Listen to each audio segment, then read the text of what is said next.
before, although not necessarily these members. I'm frustrated. I'd like this body to deal only with facts going forward. I'm tired of misrepresentation and misinformation or sensationalizing information to try to make a point. That's not why we're here. A couple of you have essentially violated Cerritos' charter by suggesting that we should look at other cities' water rates. We can't. Rates and fees in Cerritos must be based on Cerritos costs, period. No other information. The reason people in homes or buy homes in Cerritos, as all of you know, is the ABC School District, the excellence that they provide. It has nothing to do with CCPA, so I don't want to hear any more about that either. If anything, the funding for CCPA might have to go to water infrastructure, which is much more important, although that's not a topic I want to cover today. But this council, most of you came from the school board, so you know that to be a fact. And the previous council were all realtors. They knew that for a fact. It's the schools that make Cerritos attractive. Mr. Paluto and Mrs. C, I want you to quit sensationalizing the poisons in the water from well 5, which has been taken offline for a reason. There's no pump there. The well has been capped. It has heavy metals in it. If we can find any other water resources, we're not going to open that well. That's crazy. So that's not an issue.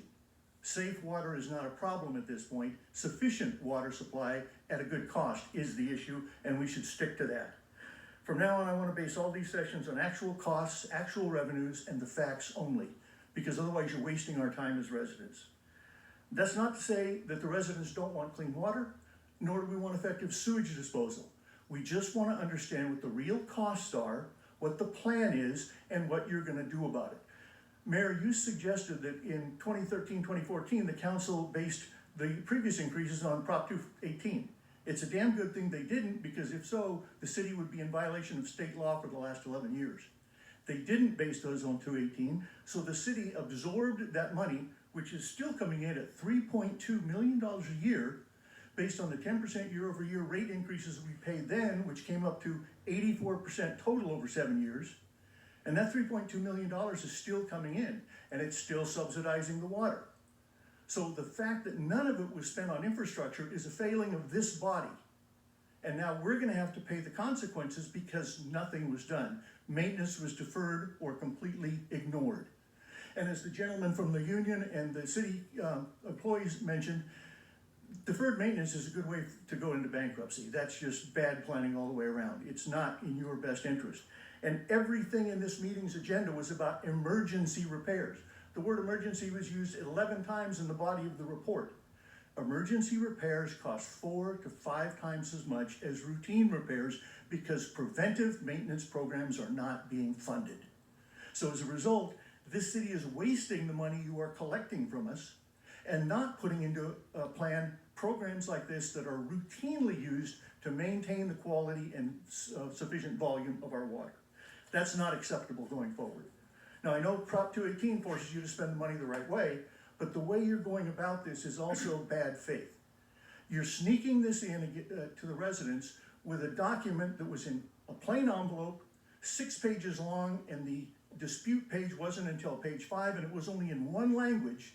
And even though I'm Caucasian, that's not the minority language in Cerritos anymore. There are many Asian languages and many others that it should have been in. So now the residents, myself included, are having to go door to door to make sure our neighbors sign that document. And by January 26th, we hope to be able to kill this process because you are doing it in bad faith. Had you come forward with this to us directly with a plan and costs and suggested reasonable water rates, we wouldn't be up here arguing with you now. But this is not the way to conduct city business. We recognize that if this was done in a ballot, it would only take a majority to kill it. And in the city of Cerritos, elections only draw 20-25% of the electorate, and not every home in Cerritos is a registered voter. So you'd only get 10 or 15% of the people to deal with it.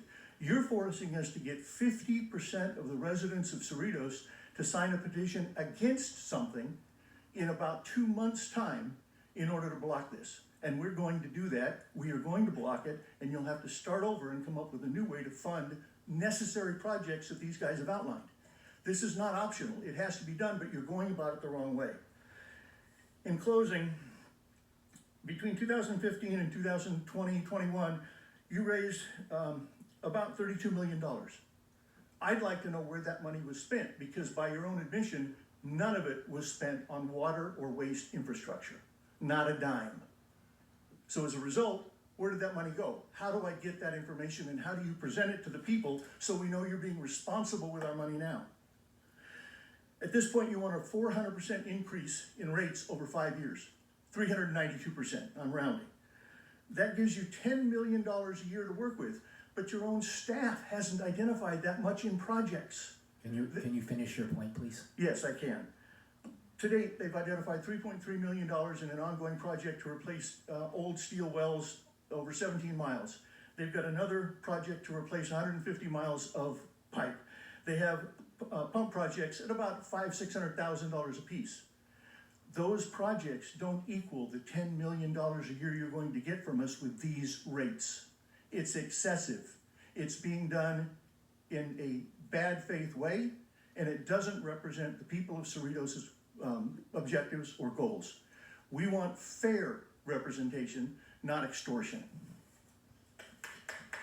Mr. Mayor. Mr. Mayor.